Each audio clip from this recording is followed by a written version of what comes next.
Okay. Let's start a demo here. We need to open up an artboard. So we're gonna go new file, print, penguin, demo. We want to be in inches. 8.5 by 11 is fine. We want it to be landscape, not portrait, landscape, RGB, high pixels per inch, and then hit create. Okay. During the low poly project, we learned how to use the pen tool, and we learned how to use the eyedropper, and we learned about this black selection tool here, about properties panel and our layers panel. I want you to pop into your layers, and we're going to title this first section ground. For this project, it's a good idea to break things up into pieces. So everything that's going on the ground, I want to keep in here. I'm going to go ahead and add another layer, name it penguin. And then I'll add, actually, no, let's leave it at that. Ground and penguin. Flip back to properties here. Make sure that you're on that black selection tool. And I want to show you the shapes tool here. So we've learned about this guy. Now it's time for shapes. If you right click on this shape tool, you might be on one of these first ones. You might be on the line, you might be on the rectangle. If I right click on this, all of my shape options appear in here. We want to start with just the rectangle. I'm going to click on it, and my cursor here is ready to draw a rectangle. So all I need to do is click and drag. You can see that it starts to draw a rectangle. If I hit shift, it locks in the height and width to make a perfect square. I don't want a perfect square. I want to make ground that my penguin will stand on. And I make some water over here. And if you don't like the size of it, I'm going to go back to my black selection tool and kind of just adjust as needed. I will keep my water about there. And I also want to click back on that rectangle tool and make a box for the body of my penguin. Up to if you want your penguin to be short and chunky, or really tall and skinny, totally up to you. Really quick, we're gonna do a few things. I want to show you how we can give our penguin some rounded edges here and the land some rounded edges. So if I zoom in and I'm selected on this rectangle that my penguin's going to be soon, you can see these little tiny dots right next to our anchor points. These are called targets. If I click on a target and drag it in, so I'm still clicking and holding, it curves the edges of that shape. So I click, drag it in. If I only want to do one, I click on it, and you can see that the inside of it is now white versus this one has that little red dot. And then I can just drag on that one and it only pulls one in. If I want to do two, I'm going to click on one, and then holding down shift allows us to make multiple selections. So I'm holding shift after I've clicked on that one, and I'm clicking on that one. I could click on this one down here, but I only want the top two. Now I let go of shift and I'm going to pull in these top two corners. So I have a rounded edge here for my penguin's head. I also want to round this guy. So I'm clicking and pulling it in, the edge of my land.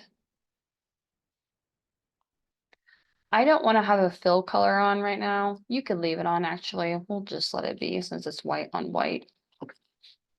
Okay. So we've added in some rectangles with some rounded edges, land, water, penguin. I'm going to add in two more quick little rectangles for his feet. I'm going to zoom in, grab my rectangle tool, make one, and I want to pull one target in to make a cute little curved penguin foot. I want to make two of these, so I'm going to hit Control C for copy and Control V for paste. And I'm just going to kind of stagger them here on his body. That way I can see both. I'm going to move this one back just a little bit. And I actually want this one to be back behind my penguin body, so I can click on arrange, and hit send backwards and it moves back. Remember, you can also go into layers and I can kind of pull some of these things around here as needed. So I can pull this foot down below whatever I need, but I don't need it there. I also forgot to put my ground pieces here into my ground layer. They are unfortunately in my penguin layer. What am I gonna do? I'm gonna click on the bottom one, hold shift, click on that other one. And you can see these little red dots appear here. What I'm gonna do is I'm gonna click on this red dot.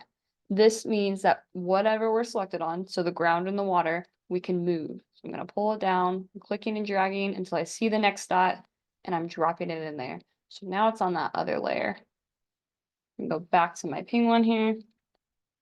Okay. Next thing that I want to add to my penguin is a tail, a flipper, and a beak. So I'm gonna go back over to my shape tool. I need to right click on it and I want to open up a triangle.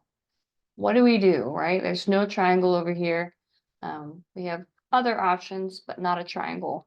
If you remember from our low poly projects, a triangle is a polygon, right? So if I click on the polygon here and I drag one out, the default is a hexagon, right? We got 6 sides, right? Right, okay. Well, we don't need that, so I'm going to undo. What you want to do is when you're clicked on this tool, just click once, don't click and drag, click once on your screen, and an option will appear that allows you to change the number of sides. How many sides does a triangle have? 3, right? Well, if you knew the answer to that. So now we have a triangle here. If you don't like the size of it, we can kind of change it up. We can make it really skinny, really wide, really short. I'm going to take this one to make it my tail. So I'm going to switch back over to my black selection tool, move it over. I'm going to start to turn it how I like it.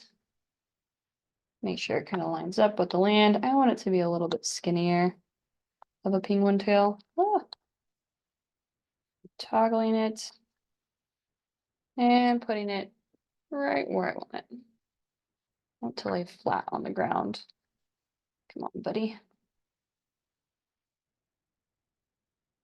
Okay, close enough. We'll fix it later. It's really driving me nuts. You can also curve the edge of his tail if you want, right? We have that little anchor point, little target. I just want that edge to curve. Sometimes not all of the targets pop up. If you switch over to this direct selection tool, sometimes all of them pull up. So now I can click on just one and pull just the one. There we go. And then I also want to add a little wing and a beak. Oh, and I forgot a belly. Quickly switch back over, right click to your rectangle and add a belly onto your penguin. I'm going to grab that target and pull it in. And then I need to move that belly down under his feet. I'm gonna go back to my polygon tool and make another triangle here. The nice thing is once you have it set up, it usually sticks to what you're at. I'm gonna add a beak to my friend. And I want this beak to be rounded. Grab that target, pull it in. And I'm gonna copy and paste that, Control C, Control V, to make, oops, his little flipper here. Pull it out to be a little bit longer. There we go. Beautiful. So now we have beak, flipper, belly, body, tail, feet, land, and sea. Other thing I want to add is an eyeball for him, okay? We're going to go back into our shapes tool, right click, and I want to click on the ellipse tool. The ellipse can make a circle or an oval. If you want a perfect circle, you could try to get it close, but remember you can also hit shift and it locks in the height and width for you. And I'm going to set that up kind of where I want it. I'm going to move my belly up so it touches that section. And then I'm going to make one more little ellipse here and move it in to be the pupil of his eye. Last thing, I want to add, I want to give him a little badge. You'll see why here in a second, because I want to show you the last shape tool. I'm gonna zoom in. And right click into your shapes. We want polygons again, but I want to go back to a different polygon. So I want 5 sides for a pentagon. Hit OK. I'm going to scale this guy down. I'm holding shift to lock in the height and width. Hitting V to move back to my selection tool. And I'm going to put his little sheriff badge on him. And then last thing I want to do is go back to my shape tools, hit that star tool, and make a star. And I'm going to move that star to the middle of his badge. If you feel like you're having a hard time centering these two together, what you can do is you can select one, click on Shift, select the other. That way they're both selected. You can see the path around them. And over here, I can align them. So I can make sure they're centered this way and centered that way. Really quick, I want to show you one more thing with the star tool, similar to the polygon tool, you can change the number of points it has. So if I click once on my screen, I can give it 27 points, hit OK, boom. There it is, 27 points. Just that way you're aware that you can do that as well. You could add a sun or whatever else you want to the sky, doesn't matter to me. But this is all we need for now. You can also come in here and use the line segment tool. I could add some lines coming, too far, out of my sun into the sky, just like so. Okay, so we should be roughly here. Next thing I'm going to do is just quickly add color. Up to you what color you make everything. If you don't want to watch me babble on, pause this. And then, actually, no, I'm going to end the video here. Just watch the next demo so that way you don't have to sit here and watch me color this in.